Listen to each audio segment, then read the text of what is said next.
Hello friend, good morning. কিরকম আছো তোমরা সবাই? আশা করি ভালো আছো। আর আমি সুচিত্রা, আমার নতুন একটা মিনি ব্লগে তোমাকে অনেক অনেক ওয়েলকাম। সকাল সকাল সব কাম দাম করে আমাদের মহিলা সমিতির কাম কাজ নিয়ে বসে পড়ছি। সমিতির সব কাম দাম করে থিয়া আমরা যাচ্ছি যে এখন বিয়ে দেখতে বস্তিতে। আমার ফার্স্ট টাইম যাচ্ছি আমি বস্তিতে, আমি কোনোদিন আগে বিয়ে দেখিনি।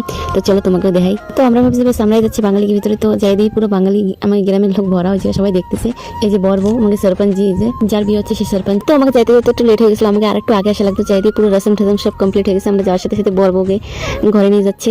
আর জানো তো গাইস, আমি কোনোদিন বস্তিকে কোনো আদিবাসীকে বিয়ে আমি আজ পর্যন্ত দেখিনি। এই যে ফার্স্ট টাইম আসলাম, ইনভাইট ছিল তাই। তো আর সাথেই পুরো রসম হয়ে গেছে, দেখতেও পারিনি। এত ফোটা কিসমত, একটু আগে আসলে সব দেখতে পারতাম শায়দ তক। বিয়ে দেখতে পারিনি তো কি হয়েছে, প্যান্ডেল দেখতে চলেছি এদিকে আমরা। বড়িয়া প্যান্ডেল করছে, তারপরে আমরা একটু ফটোশুট ওভার করে নিচ্ছি দাঁড়াইয়া। আর এদিকে দেখো কত মানুষ। আর এর ভিতরে নিয়ম আছে, বিয়ে হলে অনেক গ্রামের লোক আসে, বহুত গ্রামের লোক আসে। বিয়েটা দেখতে পারিনি তো প্যান্ডেল ট্যান্ডেল দিয়ে আমরা ঘরের দিকে যাচ্ছি। অনেক ওর সাথে আসার পরে চলে গেছিলাম নাইট ম্যাচ দেখতে। আমার গ্রামে অনেকদিন ধরে ক্রিকেট খেলা হচ্ছে, 1 মাস ধরে। তো একদিনও এখনো আসেনি। আর আজকে ফাইনাল দিয়ে আজকে আইসি, আর এসে দিয়ে এখনো খেলা শুরু হয়নি। তো ম্যাচটা দেখা হবে না, কারণ অনেক লেট হবে শুরু হতে। তো ভাবলাম একটু নাস্তা করে বাড়ি যাই। আর আমার গ্রামে হর বছর খেলা হয়, আর অনেক জায়গাতে টিম আসে খেলতে। আর খেলা শুরু হচ্ছিল না দিয়ে ঘরে চলে এসেছি, কিন্তু আমার একটা ছোট মাই আছে, সেটা থেকে তো অনেক সময় থাকা যায় না। আর আমার ভিডিও যদি ভালো লাগে লাইক কমেন্ট শেয়ার করো। আজকের মতন এটুকুই।